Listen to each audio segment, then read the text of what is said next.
noonu laa ko mën a waxee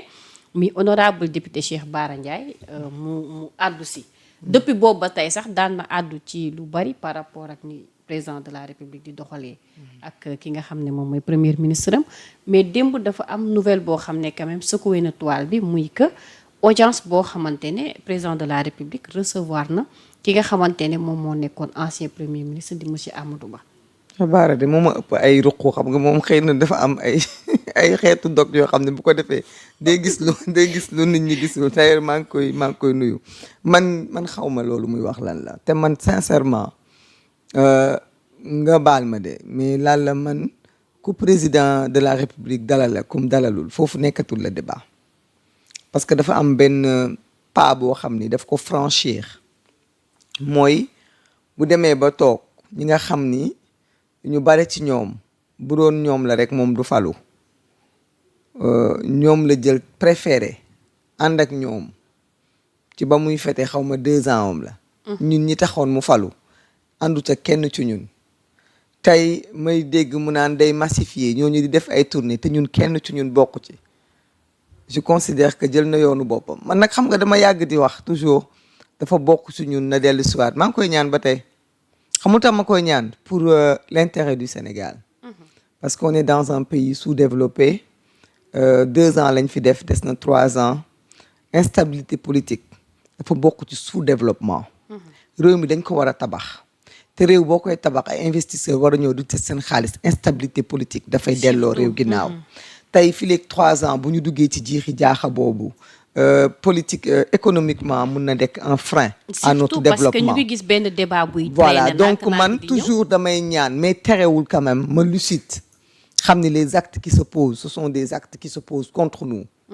parce que nag y a l'adage qui dit tout ce qui se fait sans moi se fait contre moi et le président de la République malheureusement est en train de poser des actes contre nous parce qu'il les pose sans nous je le déplore j'espère que il y aura un miracle qui va tomber au-dessus ba tax mu génn ci loolu mais aussi je dis que bu fekkente ne yoon boobu la jàll aussi yoon bu muy assumer la mais man ak samay morom on reste du côté du peuple du reste du côté de ce peuple souverain bi nga xamante ne du juum bi nga xamante ne moo tànn bi nga xamante ne tey bu ñu doon ñun ay cardiaque ñun ñëpp suuli nañ parce que ce que les gens sont en train de vivre là neexul depuis des mois ñi feebaroon seeni ordonnance yokku na ñi mësta am pathologie sax fi ne nii tawat nañu parce que c'est stressant c'est très stressant de se dire que lii lañ nekk di vivre actuellement fa laa doon jëm si parce que lu tax ma wax loolu mooy danga wax lu am solo lu jëm ci wàllu stabilité dëkk parce que bu ñu toogee gis benn mbir buy traîner tey jàpp naa ni buñ ko saafarawul tamit mun na bokk ci liy indi instabilité boobu parce que gis nañ ñuy waxu complot contre le président Ousmane Sonko ñu xëy dégg ay audio yuy fuité kii waxee version bi kii wax version bi on a l'impression que ni li fi jaaroon 2021 dunu dañ fi l'affaire Adji Sarr Ousmane Sonko est-ce que tey en 2026 war nañ toog ba heure bi débat boobu di alimenter waa toile bi ba ñu ciy dégg ay audio yu tasaaroo ci toile bi tey boo déggee version bi Ndeye Khady Ndiaye joxe bu subaa Mame Pathé wax bu subaa keneen wax la je te coupe tout de suite xam nga man damaa ngi opposé wu depuis 2011 gisuma fi dara lu bees j'ai l'impression de voir les mêmes méthodes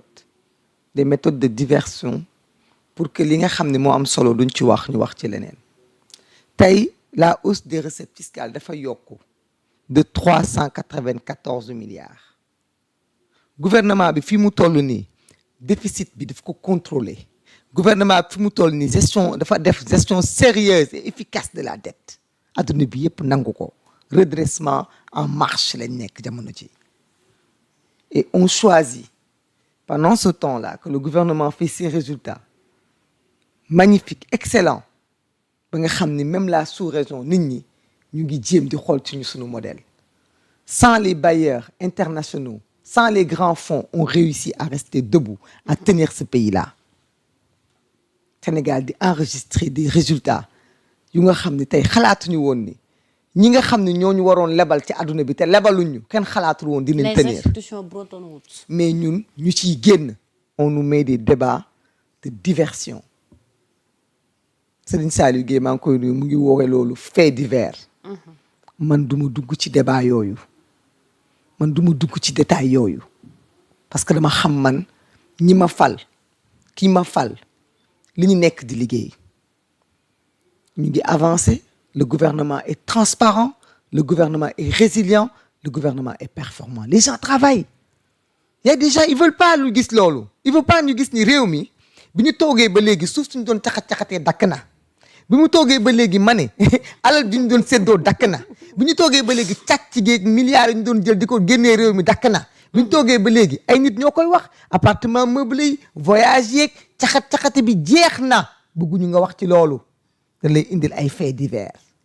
bu lay indilul candidature Macky Sall ñu ngi lay indil Massamba wax na lii Mademba enregistré na ko ñu war a nekk ci loolu man ma nekk ci assemblée boo xamante ne man maa ngi ci 15e législature 15 législature laa la wax législature bu ci nekk yi def na 5 ans yi 7 ans 1960 ba tey ñun lii ñuy def ni amu fi woon mooy ñu woo ministre teg leen di leen déglu ñu wax ñu suñu koppar yi nga xamante ne assemblée moo leen ko voteel fuñ ko def fuñ ci toll ñu ne duñu wax ci loolu déedéet ay audio la ñuy wax. mais est-ce que du xaalis bi ay complot la ñuy wax bu bëri bi moo tax aussi. waa xaalis bi dafa bari parce que ñi koy yor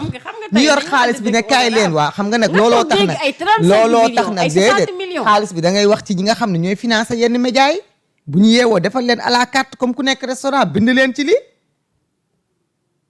un pays sérieux pays bu nga xamante ne mosoo yeewu dégg scandale da nga doon toog chaque jour da nga doon dégg des scandales tel a détourné tant de milliards fi ne nii millions sax ku ko détourné fi mu toll nii scandale la nit ñi dañ lay dàq nga gis ñu dàq pour ay 100 millions 200 millions fii ay milliards nga fi doon dégg loolu yëpp dakk na loolu yëpp dakk na Sénégal yi di fay impôt mbir ñu leen di natt juuti yi di fay nit ñi di normal kuy liggéey am xaalis ku toog muy dox doo am dara ku ñàkk jëriñu dafa am ñuy ku toog guddee reer dafa am ñuy toog muy waaw ku guddee reer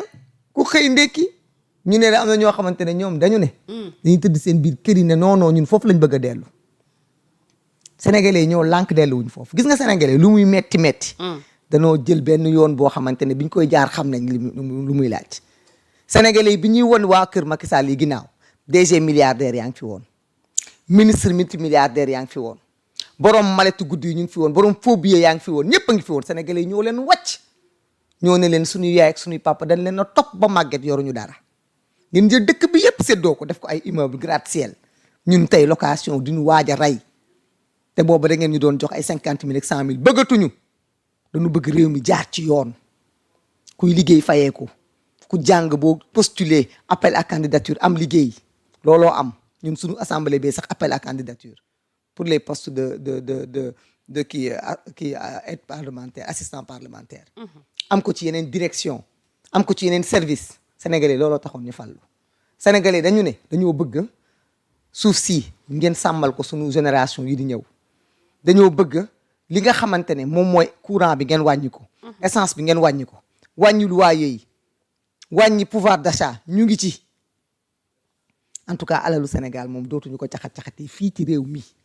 les sénégalais savent pourquoi ils ont changé ak li tax ñu changé ñoom xam nañ ko ñoom ñee di nelaw nag ñoom pour ñoom ba léegi mën nañoo manipuler ak gis ngeen metti na ci yéen de yéen a leen faloon léegi kenn mayeetu leen junni am na ñuy jooy ndax nee na dañ leen gëj a gis billet yu ñu mayee mais jàmbaar yi fàq tëdd yi gor yi ñi nangoo sonn ñi bëgg ñàkk bii ñi nga xamante ne bëgg neen lu ñu am fekk na day lew bu ñu joxee seen doom guddi lekk mu lekk ñu xam ne seen ñàkk la sàccuñu ko mayuñu leen ko foruñu ko du xaalis boo xamante ne dañuy taxaw naan fu mu jógee ñooñu ma ne ba tey ñu ngi fi ñu toogoon ñeneen ñi nag xamu ci ñoom dara ndax foog naa ni ku dundal sa doom ci yenn yi ba gis ni dafa dem ba taxaw jamono fu muy jaar amu ko génn dëkk bi wala dugg ci yenn travers yi nga xamante ne kenn bëggu ko ñooñu dellu si nañu ginnaaw maintenant ce qui se passe c'est que tu as des gens qui pensent que wax ju bare mën naa suul dëgg boobu dafa fekk ñun suñu làmmiñ yi newu fi wala dañ koo mat mbaa ñu dagg ko ndax fu ñu génn wax ñu dinañ génn wax te dama ne encore une fois dama leen di wax ne leen ñun dañoo xeex 12 ans wax kenn du ñàkk jotam ndaxte amul ministère de la parole mooy bi nga xam ne ñëpp ko yor te ku nekk nag am nga sañ-sañu am ci nomination te doo jaar fenn donc ñun buñ leen mayee jàmm dégg naa kenn mu ne ñun ñooy xeex ci suñu biir ay nit bu ñu dëkkee ci benn kër di xeex ci seen biir te mënoo leen àtte boo ab bëggee jàmm da ngay toog neutre waaye ci diggante boobu nga ne xaaral